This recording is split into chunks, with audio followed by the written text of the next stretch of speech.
আরে জীবিত দশা তো জীবিত দশা, মৃত্যুর পরের কাহিনী আপনাদেরকে আমি শুনাইতেছি। আসেম রহমতুল্লাহ আলাই ছিলেন মদিনা মুনাওয়ারার ইমাম। বড় সুন্দর কেরাত ছিল তার। উনি যখন কেরাত পড়তেন বা মুখ খুলতেন বা কথা বলতেন তো পুরা মদিনায় সুঘ্রাণের ঢেউ খেলতে থাকতেন।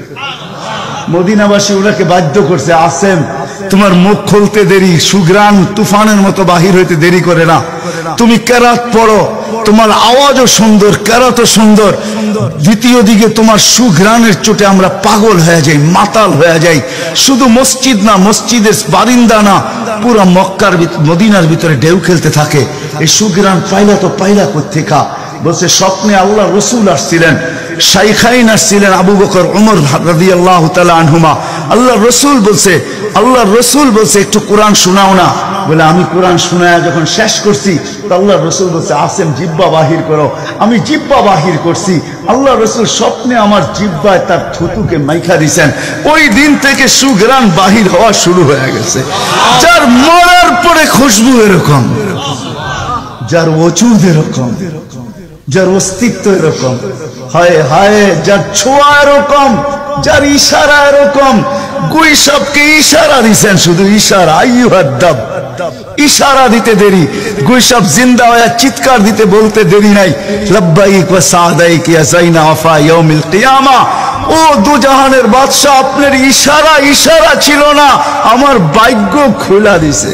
সুবহানাল্লাহ। আজকে ওলামা হাদিসে দাব পড়ে এবং পড়ায়, কিয়ামত পর্যন্ত হাদিসে দাব গুইসাবের হাদিস চলতে থাকবে।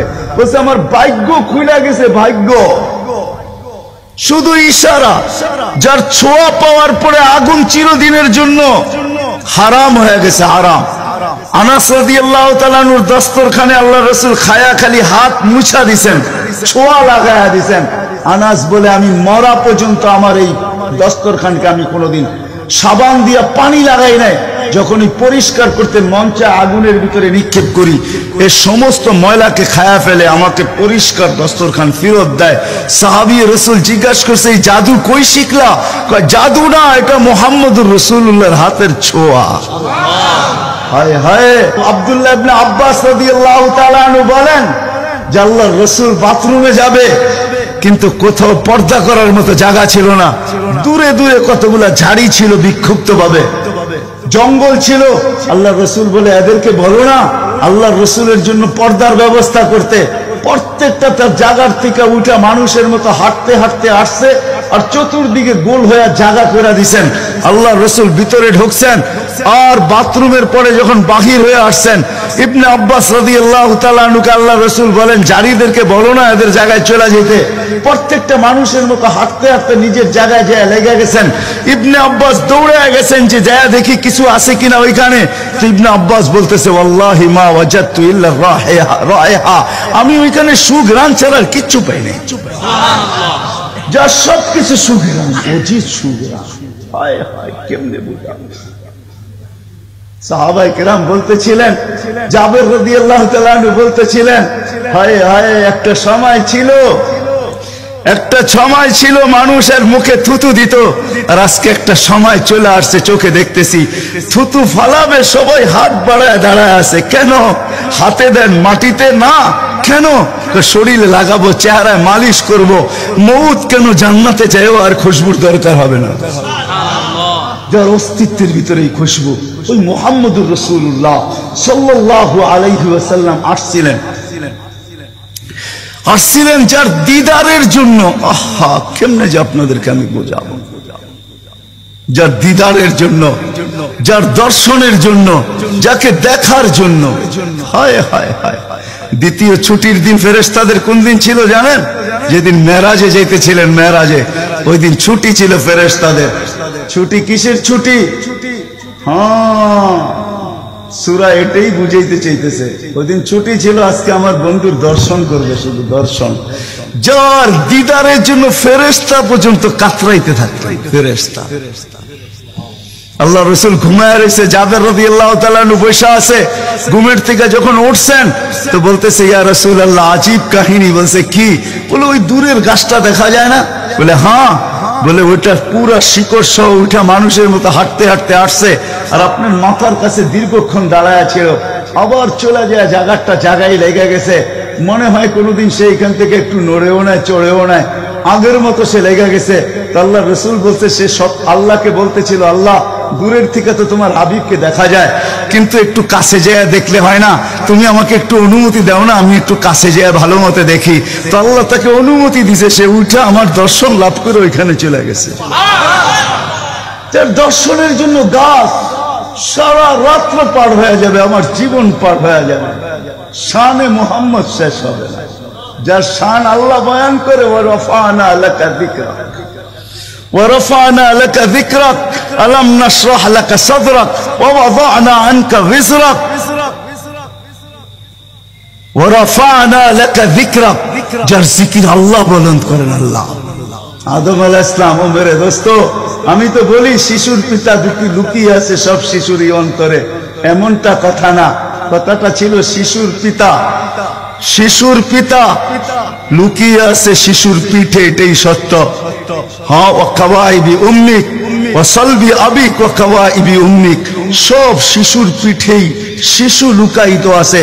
সমস্ত জগতের অস্তিত্ব মুহাম্মদুর রাসূলুল্লাহর ভিতরে লুকায়িত ছিল। এই জন্যই তো আল্লাহ বলতে বাধ্য হয়েছেন, এই জন্যই তো রহমাতাল লিল আলামিন আল্লাহ বলছেন। রহমাতাল লিল আলামিনের মিনিংস এটা, সমগ্র সৃষ্টি বন্ধু আপনার ভিতরে লুকায়িত ছিল। আদম আলাইহিস সালামকে আল্লাহ বলেই দিয়েছেন, লাউলাহু লামা খালাকতুকা ইয়া আদম, উনি না হলে তোমার অস্তিত্ব হতো না। ওই রাসূল আল্লাহ আমাদেরকে দিয়েছেন আমাদেরকে জান্নাতে নিয়ে যাওয়ার জন্য। উনি আসছেনই আমাদেরকে জান্নাতে নিয়ে যাওয়ার জন্য, উনি আসছেনই আমাদেরকে গন্তব্যে পৌঁছানোর জন্য, উনি আসছেনই আমাদেরকে আমাদের ঠিকানায় পৌঁছানোর জন্য, সহজ ভাবে, কোনো কঠিন ভাবে না। এই জন্য চোখের পানি কখনো মুছে নাই, কখনো বন্ধ হয় নাই। জিবরিল মিকাইল জিজ্ঞাসা করছে, আপনি চোখের পানি থামে না কেন? বলছে, তোমাদের থামে না কেন? তো জিবরিল বলছে, যেদিন থেকে জাহান্নাম দেখছি ওই দিন থেকে চোখের পানি থামে না।